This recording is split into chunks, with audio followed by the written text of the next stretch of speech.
Are you looking for valuable business advice to reach that 7-figure revenue mark? Do you want actionable tips to properly navigate through every business challenge you encounter along the way? Let Tersh Blissett and Josh Crouch be your guide in getting you to the top here at Service Business Mastery. Tune in as they sit down with world-renowned authors in business, leadership, and personal growth who share valuable insights about management, marketing, pricing, human resources, and so much more. Let their nuggets of wisdom gold guide you in owning a thriving, profitable, and ever-growing business. Here are your hosts, Tersh and Josh.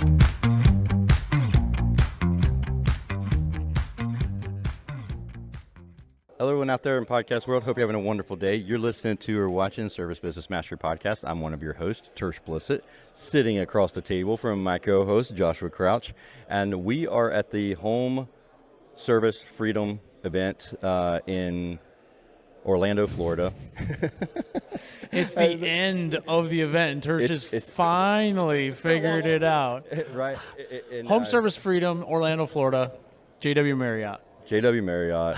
It's 2023, and we are here with the world famous Doug Wyatt. So your stuff means so much to me that I carry it around with me every day. So we were together about a month ago, and your course, you had a breakout session, and you were talking about all the words that I use incorrectly, the wrong words that I use, and I realized how ignorant I was being and saying lots of. Honestly, let me see. Tersh, can I just say for the audience listening today, those were your words, and you were part of the audience. I don't think I actually said you were saying anything incorrectly. I didn't say anything about you. That's what he heard. Yeah, I didn't also say anything about him being from South Georgia or ignorance. That was all Tersh, and I said nothing of the sort. But we did talk about the words that we share matter. We did do that. Yeah. So you have a synergy. You've been in the trades. You've had businesses. Yeah. For those who don't know who you are, can you give a quick synopsis of yourself? Yeah, I'd love to, and I appreciate that. And thank you guys, Josh and Chris. Chris.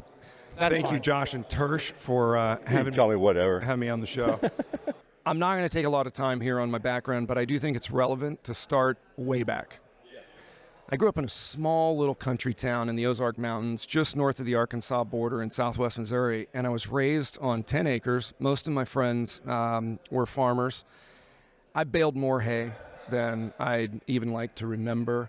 I grew up working on tractors and lawnmowers, changing out brakes and transmissions and all the fun stuff. All that stuff. We built a house from the ground up and did all of our own electrical and plumbing and flooring. And man, we worked hard. We worked up sun up to sundown. My dad reminded my brother and myself every day that we had it good because he grew up in a one-room shack on a dirt floor with an outhouse, no indoor plumbing until the 8th grade. And we did have it a little bit better than that. But man, I knew I wanted more. I played a couple of years of college ball and went off to the University of Colorado. While there, I was tired of being broke, started a door-to-door sales company. That was my first entry into figuring out how to run a sales process. That gave me the resources to go and follow people that were greats back in the 90s, like Dr. Stephen Covey, who wrote The 7 Habits, Tony Robbins, Zig Ziglar, Tom Hopkins, Jim Rohn, Wayne Dyer. You name it. I set up my college schedule my junior year so that every Wednesday I was done and I'd fly around and I'd listen to those greats. And I just take crazy amounts of notes. I'm meticulous. And then I've always prided myself on implementation. And I think it was because of my upbringing. I never wanted to go back. I love the small town. I love the people I grew up with, but I wanted real opportunity. And so I've been in Colorado for a long time. I've had restaurants. I got into the HVAC business with an HVAC and plumbing company in Colorado Springs in late 2006. So I've been in the trades almost 18 years now. And with that company, with another gentleman, we grew that company to Inc. 5000 status in 2009. That landed us a training opportunity across the country, worked with some major manufacturers, trained over 1,000 small business owners to sell with integrity. No lying, no cheating, no stealing, no manipulation. Sell with integrity, serve customers better, aim at your company better.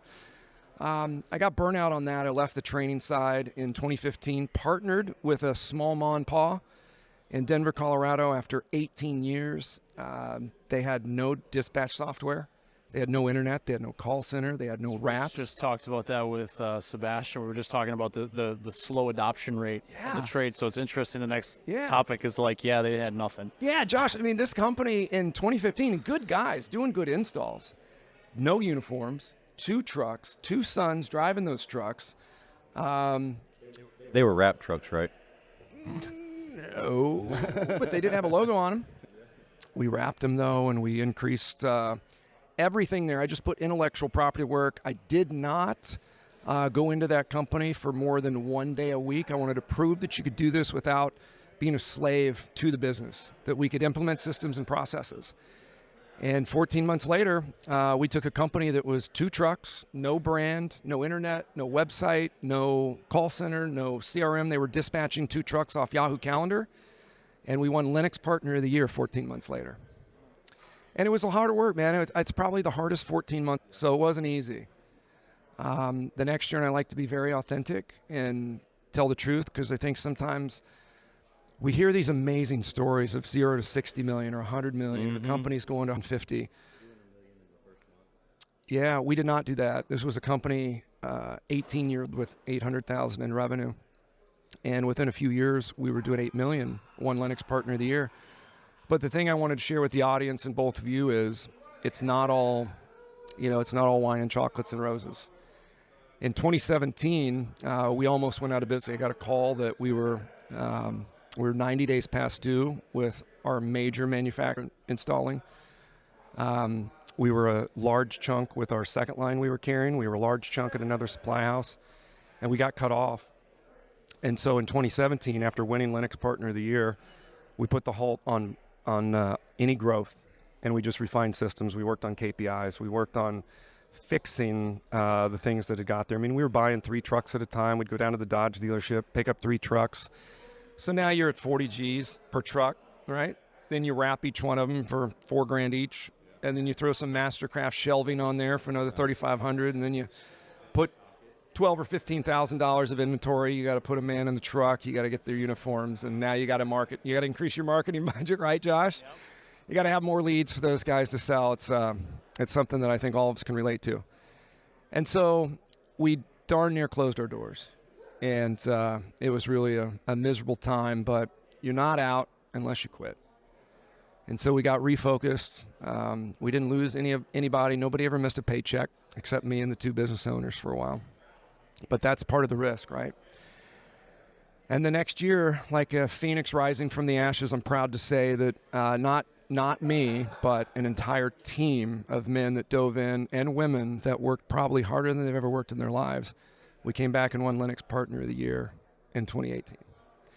So we won, and then we almost lost big and almost went bankrupt, which, that would have been bad, really bad for many reasons, for many families. That's a wild story, because it jogged my memory on how I first got into the trades. The first company I ever worked at, we had no line of credit. We couldn't get any money because the owner had terrible credit. He owed Gustav Larson I found out later how much he owed from the commercial side that ended up closing down, and it was almost like $500,000. Wow. So literally every job was like, get me paid, put the check in the bank. That's literally our line of credit was the day we gave the check to the supplier until it cashed and came through our account. Yeah. So it's wild to no, and honestly, me, yeah. I was no, we had nothing, no credit cards, nothing, and running that way, and then I was holding my checks so the guys would get paid. Yeah. So I can totally feel like I had no idea that was part of your story. So it just hit home. It was like, holy shit,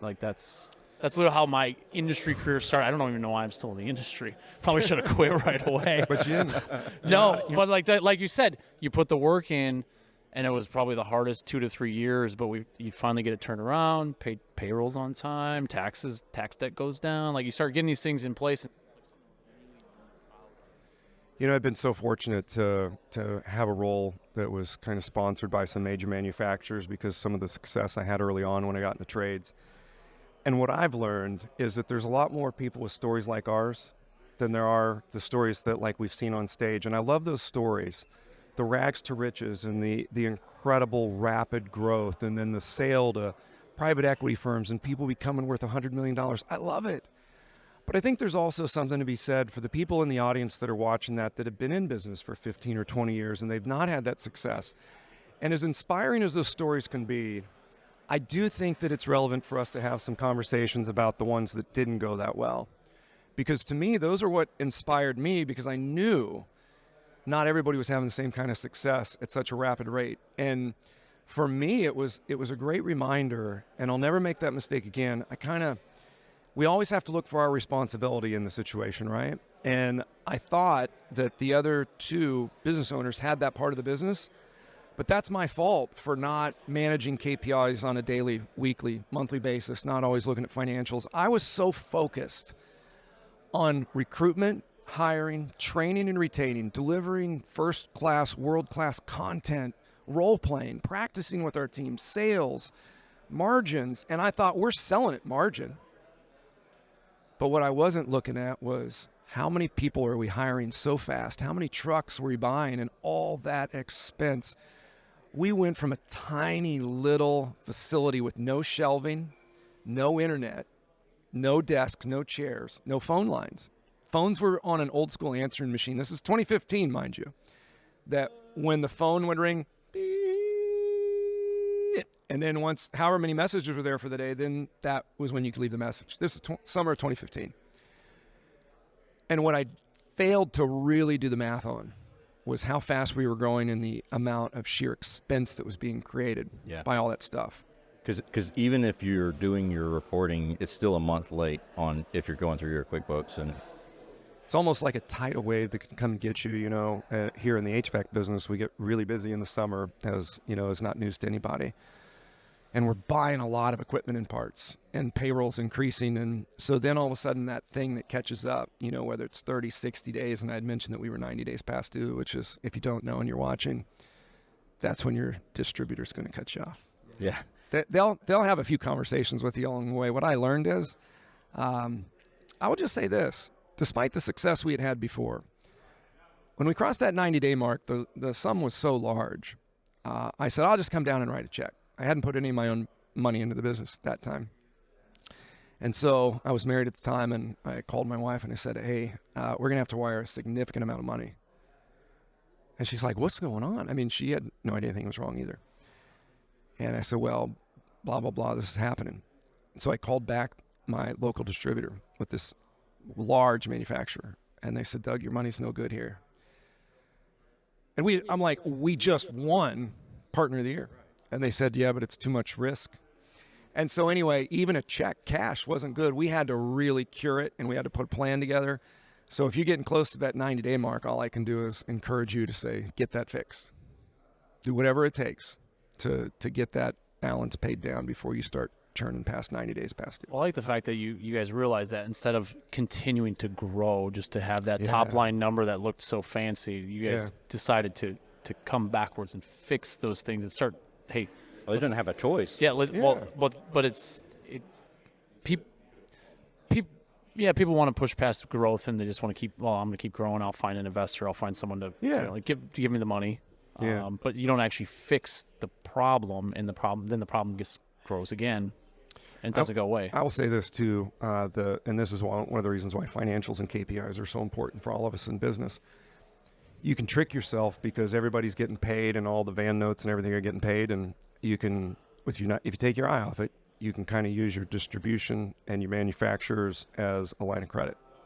And be real careful about that, because all of a sudden that, like we said, in the summer months, that number can get so big, and then things slow down a little bit in our shoulder Then you season. have to pay it. You still got to pay it. They're not going to keep giving you the equipment. Hey, I got $100,000 in your checking account. Well, your supply house bill is $150,000. Yeah. Well, I don't have $150,000. You know what I'll say too? I think one of the things that I really learned in that whole process, we do a lot of training. I can't remember if you mentioned that yet or not, Tersh, but you had mentioned that. I think you did. You said you'd been to see us there a month or so ago. What I learned through that experience also, there's a number of lessons that are to learn. What I learned is that you do not have to discount. I truly learned firsthand experience that there's, in my mind, about 66, 67% of the marketplace that if we want to build a company based with a premium brand, you're going to have to charge premium prices. I'm never talking about price gouging or selling somebody something they don't need. We live by the grandmother rule in my teams and my family, and that is that if you wouldn't recommend it to your very own grandmother, sure as hell better not recommend it to a customer. So we're never selling somebody something they don't need. We're never overcharging, but it's time to grow a premium company and take care of people and provide premium pay and serve if they're doing a good job. To provide things like company picnics and nights at the ballpark and employee of the year to Mexico with their family, or, Christmas parties at the Comedy Works. In order to do that, every bit of that takes money. To wrap your trucks takes money. To market takes money. To have a first-class, marketing company like yours, Josh, that takes money to do it right, to hire the company with value. And so what I learned was when we went through that and we put the brakes on growth, we still focused on sales, of course. And I just told the guys, we will not discount. No matter what, we're not going to discount. We're going to have to build even better value, and we're going to have to sell at full margin. If you don't think you can sell at our prices, then this probably isn't the place for you. How many technicians at that time, and I cross-trained just about everybody. We were about 30 trucks on the road at that time. I think right at that time, 15, 16 technicians, all cross-trained, not all with the ability or the permission to go ahead with a full add-on replacement sale. And then we were running 2 to 3 full-time comfort advisors. And so we ran a combination where guys that were approved, if we could make it work on the schedule, they could call in and they could stay if we could cover their next service calls, and they would go ahead and move forward with our kitchen table sales process, or they would refer it to the comfort advisors. We just stopped discounting on anything. We didn't waive any more diagnostics. We didn't discount any repairs. We did not discount any add-on replacement jobs. And that was how we dug out of that hole. We had to sell at full retail or we were going to go out of business. Yeah, and that was in 2018, 17? So we won Lennox Partner of the Year in 2016, and then we were awarded that in the spring of 2017 at a Lennox Live. And so then it was just 1 month later after we had won Lennox Partner of the Year. Yeah, and things are kind of slow in Denver around April. No matter what people think around the country, weather is really, really nice there most of the year. We get some bad snowstorms that make national news, but we're pretty mild, believe it or not, down on the Front Range. It was very mild, and we never base our business on weather, but we weren't getting any help from the weather. And then there was a wave of debt that came and got us after a nice, strong winter of purchases. So that was 2017, and then we went through 2017, came back, and won Lennox Partner of the Year for 2018. So that means that we would have picked up that award in the spring at Lennox Live of 2019. Okay. But it was so a year year between. And that was the year that you guys kind of rebuilt and decided no discounts. Yeah. February 2020, I got out of the trades. Right before COVID. 2 weeks. Yeah. Maybe you should have waited. Very sure. Maybe you should have waited. That's like whenever I sold one of my houses, and I sold it for $150,000 less than what the people that bought it from me sold it the next year in, 2021? Well, that's the house with the house we looked at in Arizona. People bought it like 3 years prior, and they doubled. If only we had a crystal ball or we had a little more Nostradamus as part of our DNA. Yeah, but there were some challenges in that company, and there were some things that just didn't align with some nepotism type stuff, favoritism of bloodlines, and it just wasn't resonating with me. I'll leave it at that. Great people there, but it left such a bad taste in my mouth. I left the trades for a bit, disappeared, built an all-natural sleep aid in some of the world's mass retailers like Walmart, Walgreens. And then I'm telling you, after 2 years away and COVID, it was kind of a lonely time for all of us. What I realized was, man, you were wasting a talent. Well, thank you, Tersh. What I realized was I was missing out on my passion. And my passion, I've been in the trades now for 18 years. My passion is working with salt of the earth, hardworking, honest patriots. People that bleed red, white, and blue, people that don't mind getting up early and working late, people that want to provide for their families. And I'll say this, as good as some of the people were that I met in the throes of some of the largest corporations in the world, I missed the guys riding in vans and working with them. I missed the business owners that I'd met.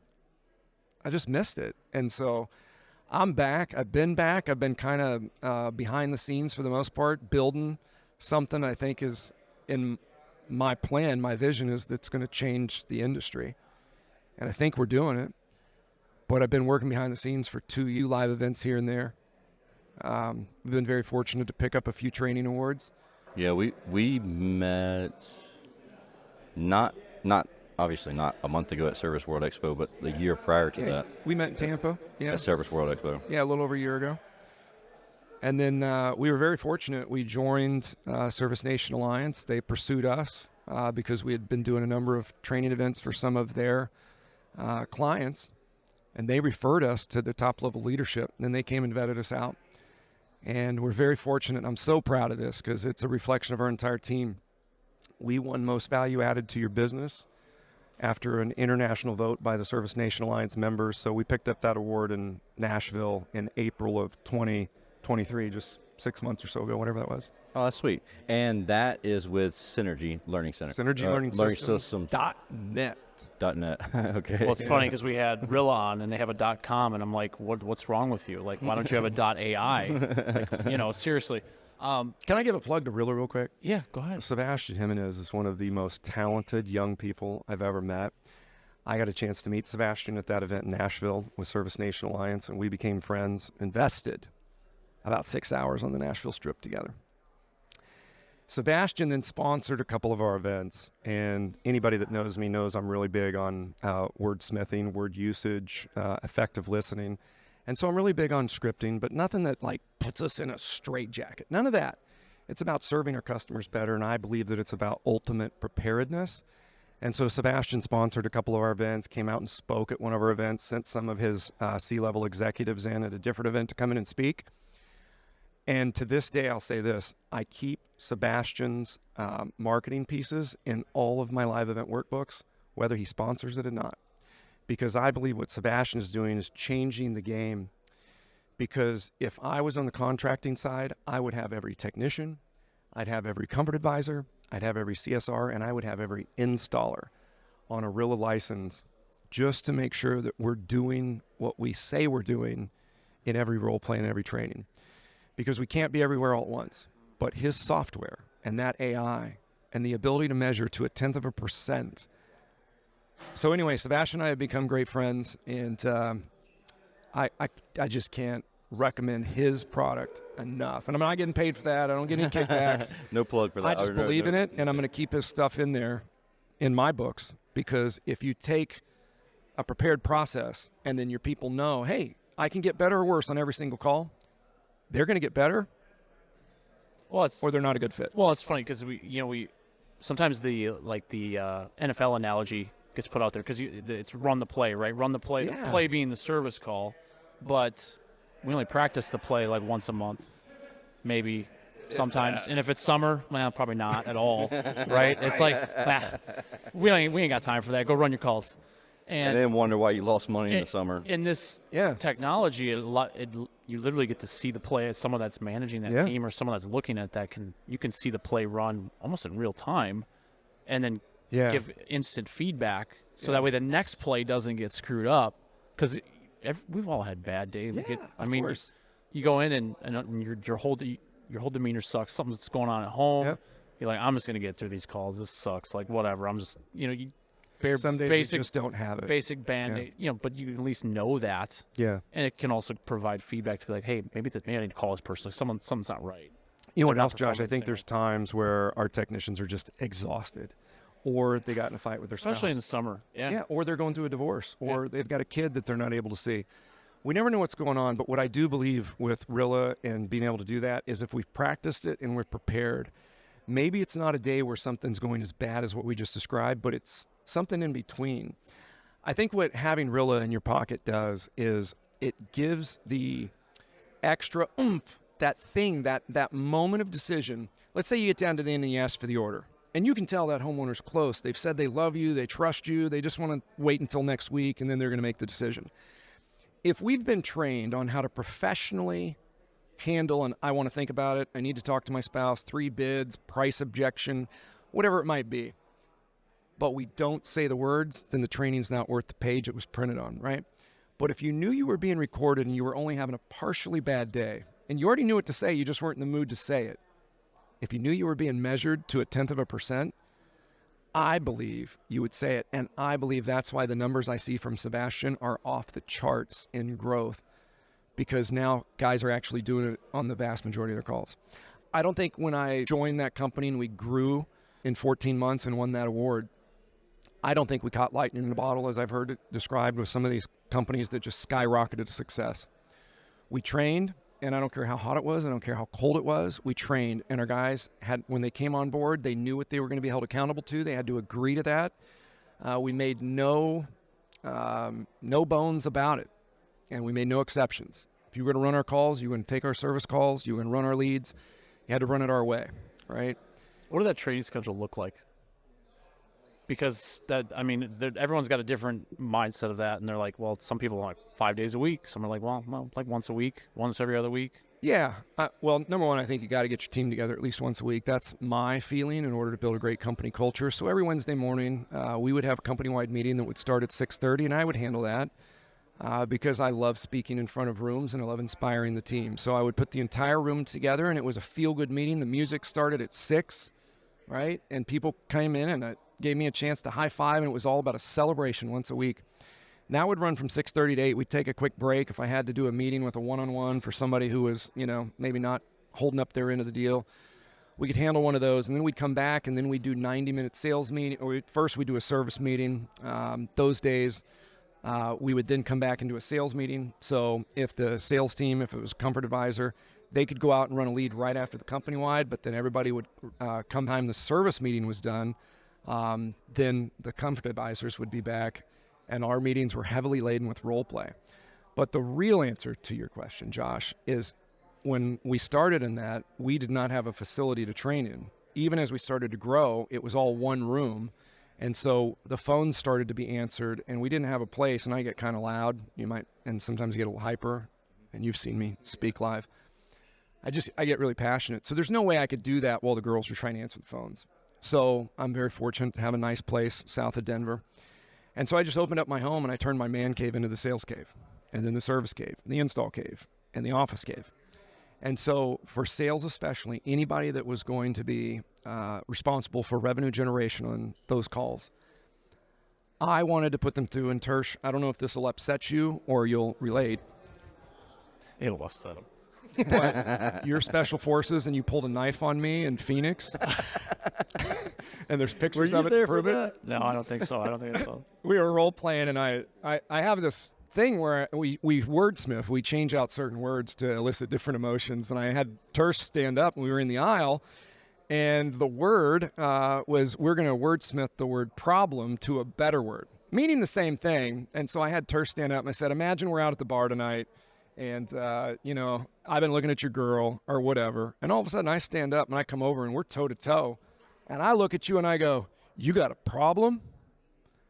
And Tersh is like, I don't think so. And I said, you got a problem? Is there a problem? And all of a sudden I look down, he's got a switchblade. He's got a knife like an inch away. And I'm like, there's a picture of me like, whoa, there it is. Of course. He's always carrying it. Now I'm always very careful around Tersh everywhere. But anywhere Tersh is, now I'm trying to befriend the guy. And everywhere he goes, I want to go with him because I know he's prepared. Is that why you decided to do this? You just want to be friendly? You didn't want Tersh to pull a knife on you? Anything I can do to help Tersh with the cause. But here's the thing. So getting back on track at the risk of doing that, here's what I was going to say. And this is, I don't think Tersh will be offended. I created what I called the sales cave. And it was one Friday a month, and I had those guys show up at 6:30. I would feed them breakfast, and we would do this around my second kitchen. It was a kitchen in the basement down in my man cave. And by 7 o'clock, we were training. So it was a little bit of camaraderie and man time. And for 30 minutes, we'd break bread, and we'd have burritos or whatever. At 7 o'clock sharp, we would go into training. And here's why I related it to Tersh's Special Forces. I wanted to make this like Navy SEAL buds training for sales guys. I figured if I could put them through the ringer, like putting those guys in the water in San Diego, right?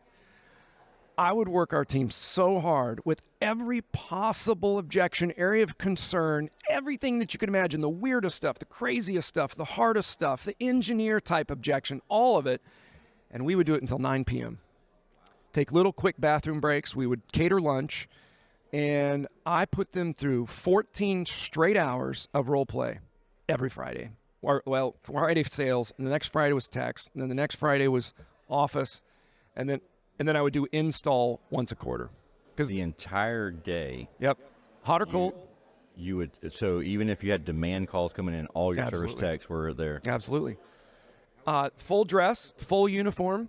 Well, I was fortunate. I had 2 business partners that actually knew how to service and install, but we tried not to have too many emergencies, and we built a decent sized team pretty quick.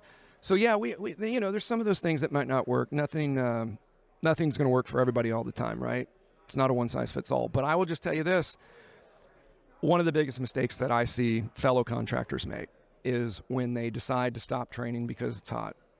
When they decide to stop training because it's cold, and that is the absolute worst time. I was just going to say, it's literally like when we should make the most revenue. It's the opposite of what Yes. you should be trained more. Yes. Because you have more calls and you're in more homes. Because it's easy to train when you have time, but then you don't use it, and it just I can share this with you too, and I appreciate you bringing that up. Every time we would walk out of those sales caves, revenue went through the roof. Because guys were re-inspired. So it made up for it. Well, it's funny because we see that. It made up. Oh, yes, it more than made up for it. Yes. Well, and so what we see across the country is when you bring in sales trainers like a Joe Prasara who's here this week, service MVP and stuff like that. You bring them in and they see a spike in revenue, but the training's not kept up with.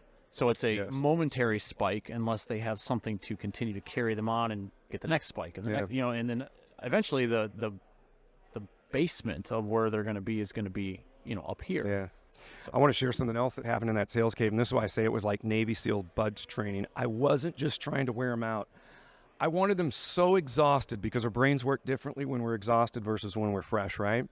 And so we would have to keep resetting the subconscious. And so we would do different things, and I would do different things to shake them up and different kinds of role plays. But we started to develop. Every time we would come in, we had a little bit more of a refined system. We got to the point. Every single role play, I would literally have an 8.5 by 10, 11 page that has line items on even a 90-second role play, like 20 different things that we're looking for, from pauses to cadence to wordsmithing to how did we ask the question, what kind of voice inflection did we do the last 2 words on a down tone, on an up tone.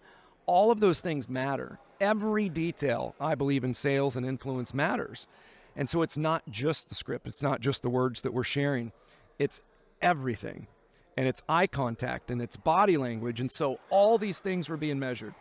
And so our chief operating officer right now at Synergy, Chris McCollum, it's like we're putting the band back together. Chris was our service manager. Anytime we had him in the field running service or sales, he was our number 1 revenue generator, number 1 close rate. But he was also our service manager, and he was busy, and he implemented Service Titan for us and helped me work with the call center, all that. But the guys started getting upset because we had pretty nice prizes, cash awards for whoever walked out of there as king, right? When they would walk out of Sales Cave once a month, there was a nice cash prize for first place, and second place was a set of steak knives. I'm just kidding. You know what movie that's from? No. Glengarry Glen Ross, one of the best sales scenes of all time. Alec Baldwin. Glengarry Glen Ross, it's 7 minutes, 14 seconds. It's always every year rated the number 1 sales scene by salespeople all over the world. Anyway, that's a little side note. Anyway, our guys, we would end up, our biggest sales cave ever was 16 men in there working on our kitchen table sales process, and all 15 of them wanted to beat Chris. Never once did Chris lose.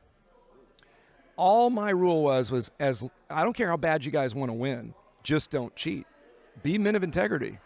If he messes something up, mark him off. But if he does it perfect, then give him credit. And there were a couple of guys towed up to him, but nobody ever beat Chris. He's that good. And he just took it seriously, practiced and practiced and practiced. And the other thing I will say this, there is a difference, and it's a little nuance in role play, but it's going to make all the difference in the world. What I see, and I take a lot of pride in being a great role player, like a real kitchen table. What I see, number 1, we don't make it fun enough for our team, so our technicians don't want to do it. We got to make it fun. We got to celebrate things. It's not about embarrassing anybody. It's getting better. It's about constant and consistent improvement. But the other thing, once we're role playing, the biggest challenge that I see is we allow people to do what I call step out of role play and say the words, well, what I would say there is, that is not role play. Yeah. What I say is you got to sit in it. And there was an example here in the Tommy Mello event today where one of the speakers, I think it was Keith Mercurio, asked an audience participant a question. And the guy didn't have the answer. And instead of Keith interrupting or giving him the answer, they just sat there. And what I call, he let him sit in it. And it was awkward. Their entire audience, however many people are here, but it was 700 was silent for about 15 seconds. And the guy gathered. That's a long time when 700 people are staring at you. Oh, my gosh. That feels like an eternity. And then this man, I think his name was Edwin. I hope I didn't get it wrong. That man came back and gave the perfect response. It was about 10 seconds long, but it was the perfect response. He got a chance to collect his thoughts. So what I always shared with my team is you never, ever, ever break role play. If you get lost, you just sit there. I don't care if we have to sit there for 3 minutes while the blood comes back to your head and you gather your breath and you sit there and you think, and I don't care if you get it wrong. We have been programmed since we were children to not speak up in class, to not get the answer wrong because your friends are going to snicker and you're going to be the outcast. And so could you imagine? We're afraid of failure. Could you imagine being dyslexic, have a speech impediment, and be ADHD? I'd probably go into the special services and pull knives on people. And then not be diagnosed until you're an adult? Tersh, you really went through all that? Yep. Every bit. That's the reason I started the podcast. I wasn't diagnosed until after the podcast. You know who he reminds me of, and I've never said this on the show. The guy that used to do I think it was the Dos Equis commercials, like the most interesting man in the world. Do you remember those ads? Yes. They literally, yes, it's like literally him. Yeah, maybe you're interested. Special Forces, he wears a suit every day. His feet are full of blisters, yet he's still wearing them fancy-ass shoes. This guy, I mean, you talk about fancy. Yeah. He is the best-dressed person everywhere I go. By the way, Tersh, I didn't mean any offense. I joke around sometimes too much. We've gotten to know each other a little bit. No, you're not. But when I said you'd go Special Forces, dude, I am so impressed by you. And I know a little bit of your story. But honestly, I can't imagine what that would have been like. I'm not the smartest guy. I always like to say Dwayne "The Rock" Johnson stole my line, which is I'm always going to be the hardest worker in the room. The dude could outlift me, but other than that, I think he could lift you. He could lift me. He could not just outlift you. He could lift you. But Tersh, wow. I can't imagine. I've never had to face that challenge of being dyslexic. But what I do know is that getting up and reading a speech in public speaking, and the public speaker, the teacher, it was an elective, and he didn't want to be there. That was the worst class I had ever. And I did it as a senior, and I had to take it, and I had already pretty much graduated. And I was taking college courses. I only had to go to the high school to take public speaking. I know that you guys have seen me speak at some of these events around the country, and you know that I give away a lot of cash. Yeah. The cash, though, isn't for the right answers, right? Right. Cash is for participation. And what I'm trying to do is rewire the brain of the audience that it doesn't matter if you have the right answer, it matters that you tried. It matters that you got out of your comfort zone. And so I would do that with my guys. I do it at every one of our speaking events.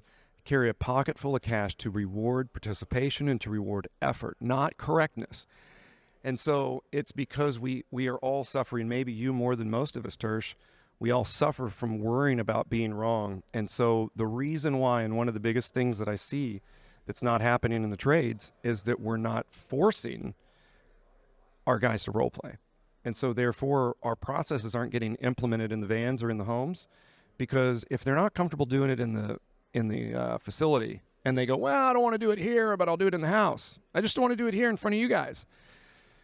They're never going to do it like they could have done it in the house because they're not getting that practice. So I just didn't ever allow that. And when we made it part of our culture, our guys got better and better. And every week they loved it more and more. They looked forward to role play.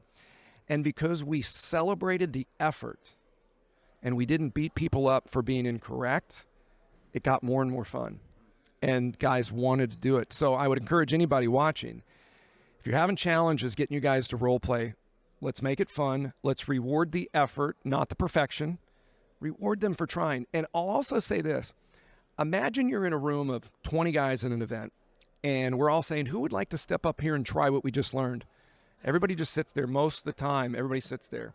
And the more nervous people are, when one person finally gets the courage to stand up, how does the other 19 people in the room feel about that person, no matter how bad he screws up the role play, or she? That's like when Glad it wasn't me. that's like when you have a class project and the teacher's Kudos to always, them. the teacher will take volunteers first, and nobody wants to volunteer. There's always one that will volunteer. Then, man, I should have done it. Should have done it. Should have done it. And here's what I think. Because no matter what, that's what it's almost like setting the bar.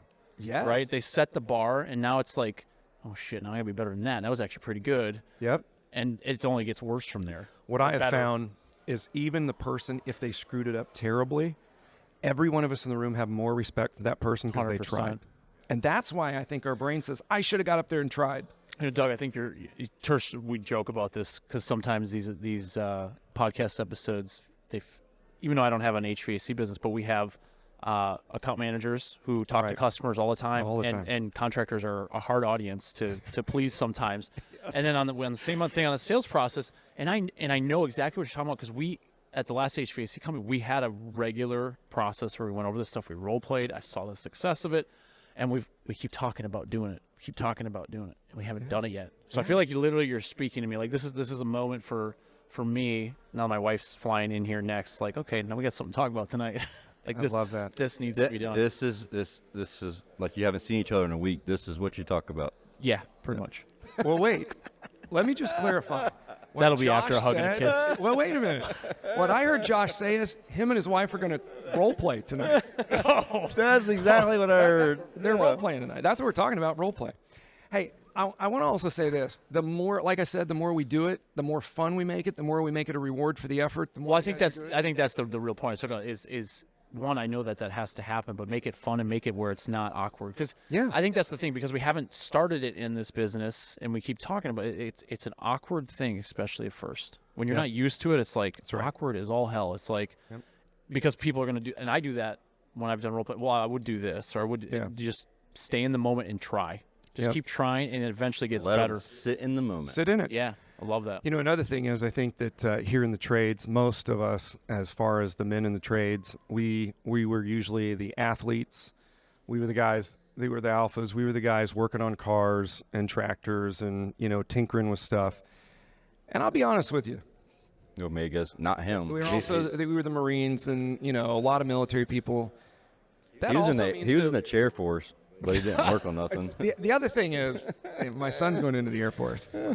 Those bombers you called in? I worked on those. Yeah. That's awesome. That's why they kept breaking.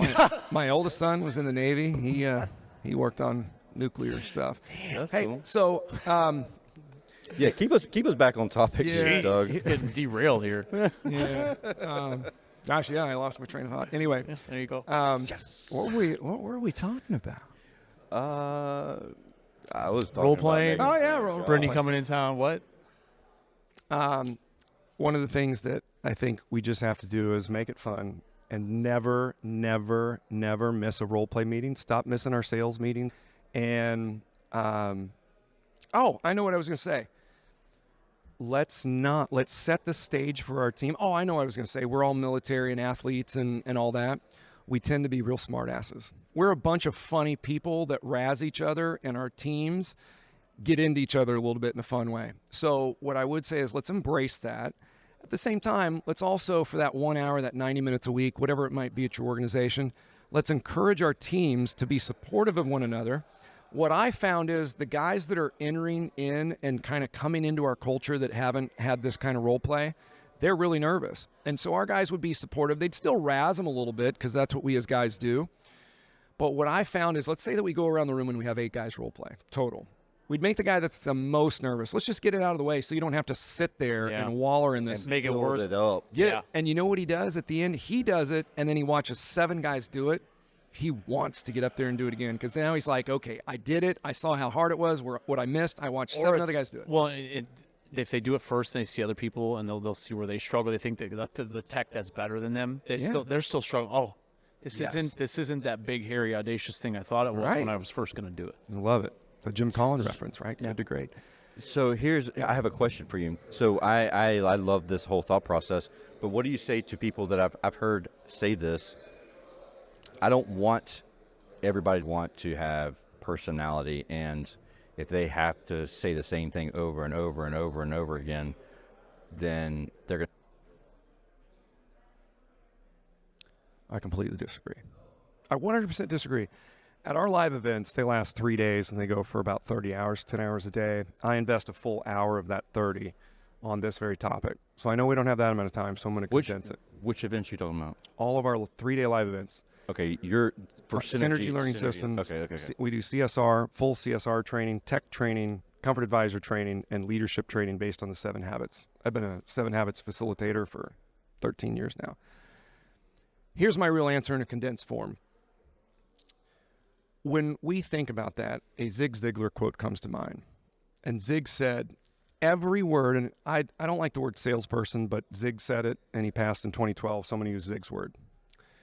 Every word out of a salesperson's mouth should be scripted, yet never should one word sound as though it is. So here's my condensed version of what I have to say to this objection, area of concern that you voiced.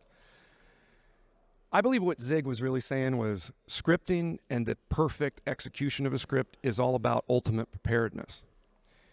I can role play word for word 99.9% of all of our stuff, and we do it on video, and then people can listen to it, they can watch it over and over, they can read along in our workbooks. Our team could do the same thing, and that's how Chris McCollum was able to win all those things, because he was just darn near perfection. When you're so well prepared that you know exactly, and I mean exactly what you're going to say in any and every possible situation that you could come up on a service call or a sales lead or in a call center, you no longer have to worry about what you're going to say. You know exactly what you're going to say, and you focus on how you're going to say it. So not only do you not feel like the straitjacket when you're ultimately prepared, this is why Zig Ziglar said it, not me.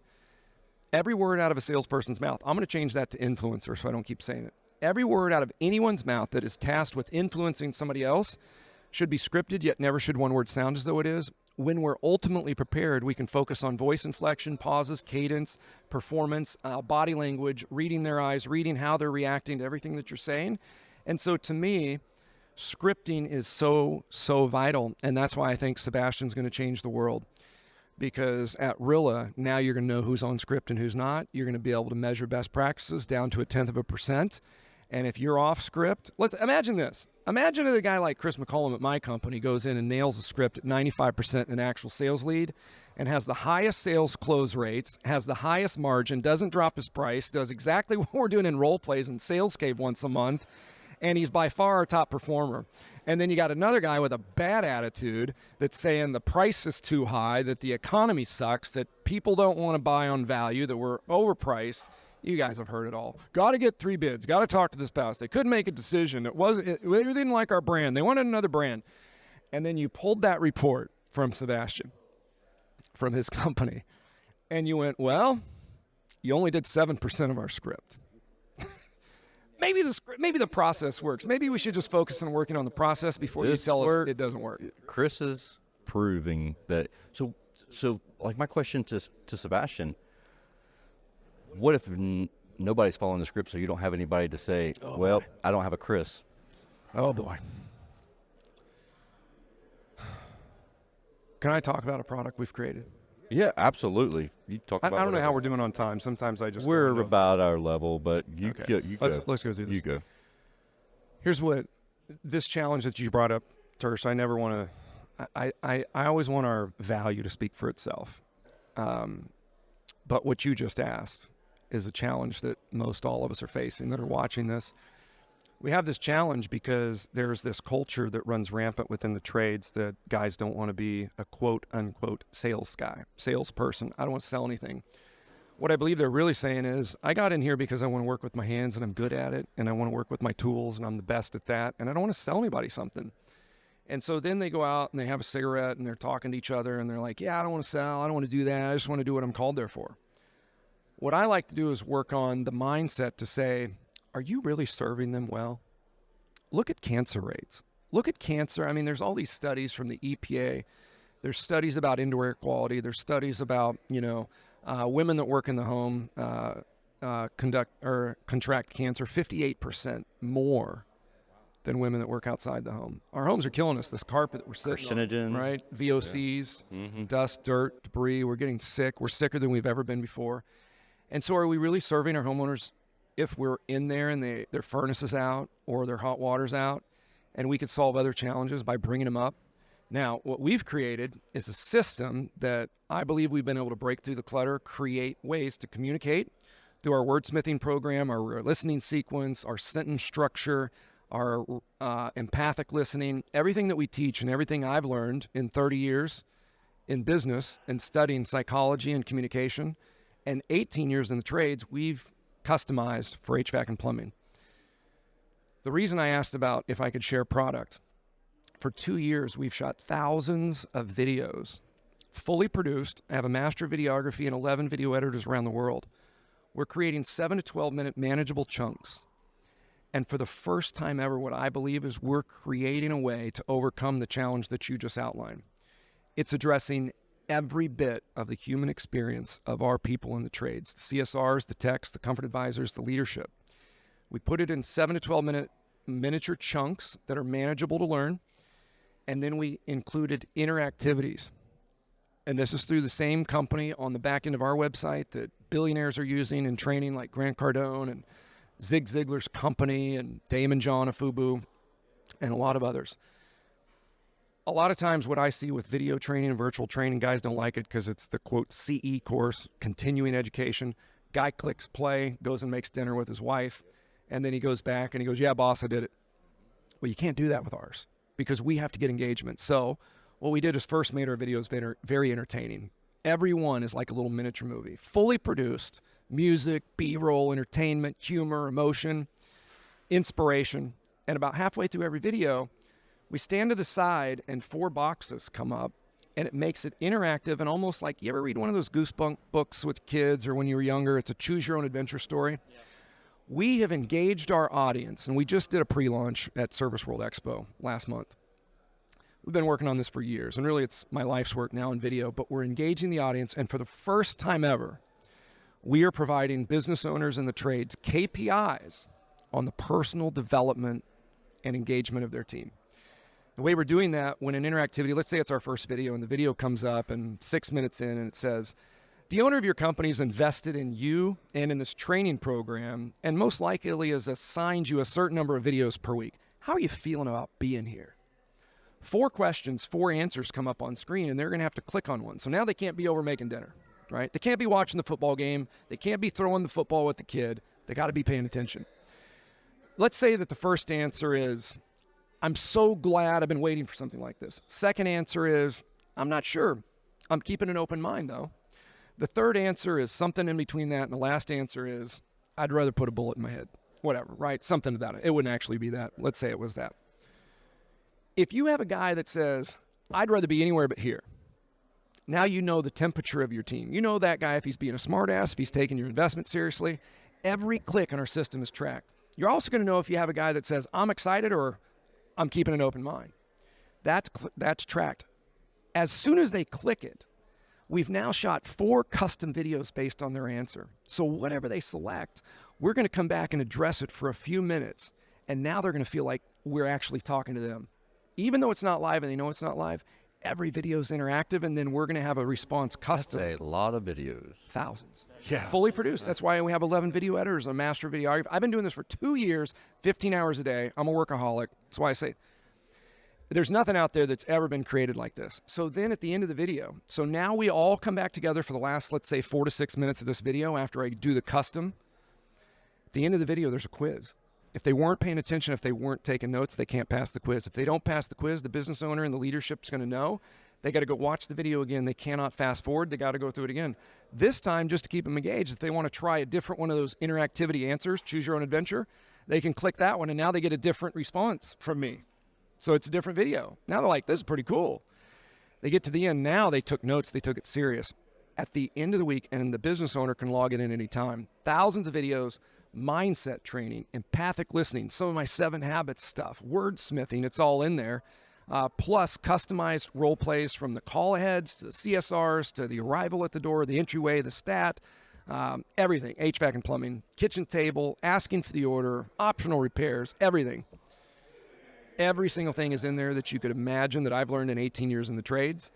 And at the end of the week, you're going to get a report in your inbox that shows you down to the second how much your team is trained. Since we launched this a little over a month ago, we have companies where team members, technicians pushed back on it, didn't want to be involved in it. Companies said, all right, do 3 videos a week. 3 videos is going to be an investment of about 20 minutes. For a week, they could do that in their windshield time. You can play these on any kind of digital device. They said, we'll pay you for 3. We have people doing over 60 videos a week, over 10 hours of training. We had a CSR in Galveston, Texas, on her own time. The first week, she'd never been in any training like this, got inspired and saw how she could change her life and increase her lot in life. 17 hours on her own time. She was assigned 3. She did 17 hours. She did 63 or 67 videos, something like that. It's working.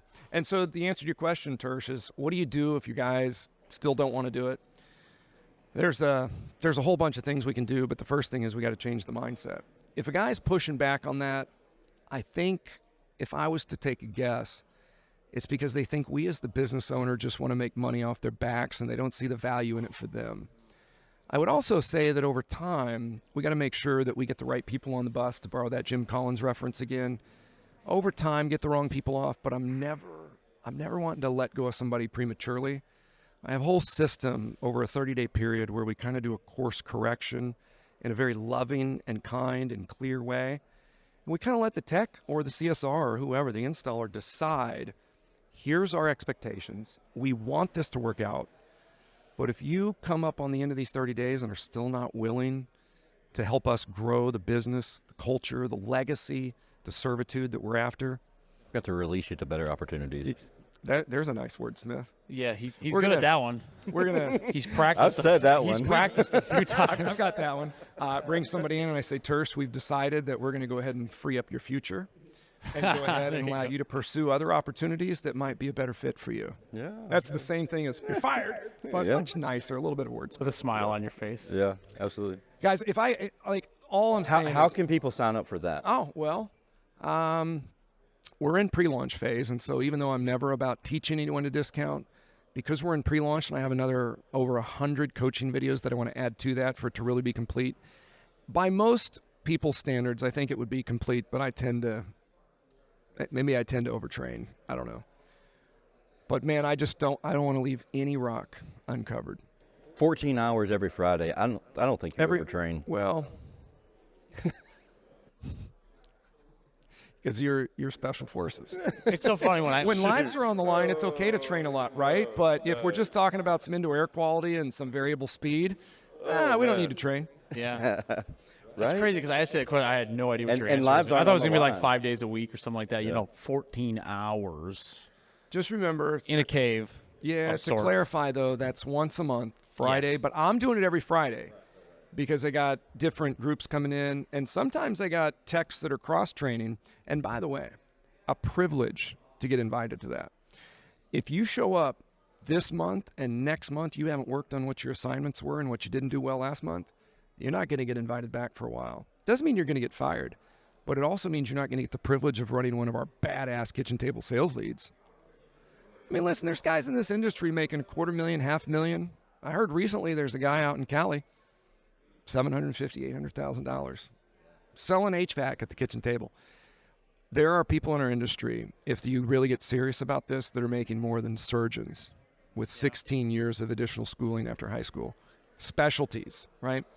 And so I think it's worth it. And I just think it's worth it because we're serving homeowners better. So you asked how they can get involved. If you go to synergylearningsystems.net, just fill out an About Us form. We'll schedule an onboarding or a discovery call. Usually lasts about 60 minutes. I typically will jump on there with Chris McCollum, our Chief Operations Officer. We also have Elizabeth, our VP of Business Development, and we can walk you through that. And everything that we do comes with an unconditional money-back guarantee. Always an ability to test drive our services. And if you don't think it's the best training you've ever had, if you don't think it, let me back up. I don't ever want to say we're the best at anything. I do think we've created something different. There's a lot of great trainers out there, a lot of them that I've seen walking by here. Some amazing people, legends in our industry. I think we're a little different in a couple of the ways that we approach things, and I think it's working. So what I would say is if you come to one of our events and you don't think it's going to work for you, then we'll give you your money back. I would not ever want to keep somebody's hard-earned revenue because it is hard to earn in this business. I would never want to keep somebody's hard-earned revenue if they didn't think they got the value. I don't want to keep their money. And so that's my job to deliver every time, and our team's job. So unconditional money-back guarantees on all of our training, whether it's virtual or in person. And I would just say reach out to us because Dr. Covey shared something with me in 2011. He passed in 2012, but he knew I was in the trades, and he said, Doug, Dr. Covey, The 7 Habits of Highly Effective People. He said, Doug, you can be efficient with machines. You cannot be efficient with people. So sometimes I feel like I'm a little long-winded, but I just care so much. I want to make sure people have all the information they need in order to make an informed decision. And so to just throw out a price on here, it's more than affordable if you use it and implement it. And if you don't, you're wasting your money, and it's not going to be worth the paper it's printed on. Yeah. Cool. We won't leave a price because this is evergreen, so it'll be here forever. So. And those prices are going up. I'm just not kidding. I'm kidding. Okay, well, we are in a pre-launch phase. It's a great time to get involved, and I've guaranteed everybody that's joining us during the pre-launch, give us a little feedback on any button that didn't work. I mean, we're pre-launch. We're in beta, but it's a program that's working for people. So thanks for not holding me accountable to the pricing or to the investment. But I will say, anybody that joins us, because I'm so big on something I learned in high school in a small town, when you go to the dance with somebody, you leave with the one you came with. And so when people are willing to take a shot on me, I'm never going to forget the people who got involved and were the early adopters. And so anybody that gets involved in a pre-launch, I do guarantee you this, the investment will never, ever, ever increase. You get involved early on at a significant discount as a pre-launch, you're never going to end up being asked to invest more. Cool. That's synergylearningsystems.net. Doug, thank you for hanging out with us. This was great, Doug. Yeah, I appreciate it. You guys are amazing. Yeah. You guys are becoming legends in front of my eyes. We even got a banner with our freaking faces on it. I mean, that's amazing. That just showed up for us. We didn't make that. You're right. And by the way, can I just say, before we go off, are we still on? Yeah, we're still. Dude, I got a man crush on you. You look so good. What have you done with your health? You are like a force to be reckoned with. I'm trying. I'm relentless. Relentless. He's relentless. Tim Grover reference? Relentless Digital. Oh, Relentless Digital. That's right. Yeah, that's the name of the company. Of course, I do know Relentless Digital. Yeah. I just didn't. I'm not the sharpest tool in the shed. But you're working out. You're just doing the thing, right? Doing the thing. Consistency. Moved to Arizona to be healthy. We left the condo at 6:30. I got up at 6 o'clock to him coming back to the condo from running around the gymnasium or running around the complex because the gym wasn't open. He got up at 4:30 You're to running. go running around. I was like, That's what it takes, though, right? no. Even when you're on a business trip, you're doing the thing, and that's just the same. Well, if I don't, full disclosure, my trainer's going to kick my ass when I get back, and it's going to hurt for a week. So I do want to try to keep up a little bit. It's accountability, because if we were holding our teams accountable to role play, rain or shine, hot or cold, right? Yep. Whether you're on a business well, trip that's or not. exactly it. It's the accountability part, because I know come back. So we get back next week Friday after Women in HVACR. That workout's going to be tough. If you do it with consistency, it'll work. Yeah. Cool. You guys are Appreciate you. Yeah. Thank you, everybody that hung out with us to the end. We'll talk again soon. Actually, in about 10 minutes, probably. No, I'm just kidding.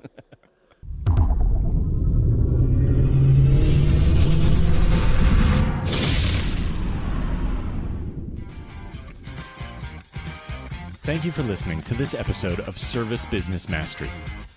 Now that you are equipped with essential business advice from this impactful conversation, you are one step closer to becoming the successful owner of your dreams. If this episode has been helpful to your business journey, don't forget to subscribe to the show, leave a rating, and share it with other owners as well.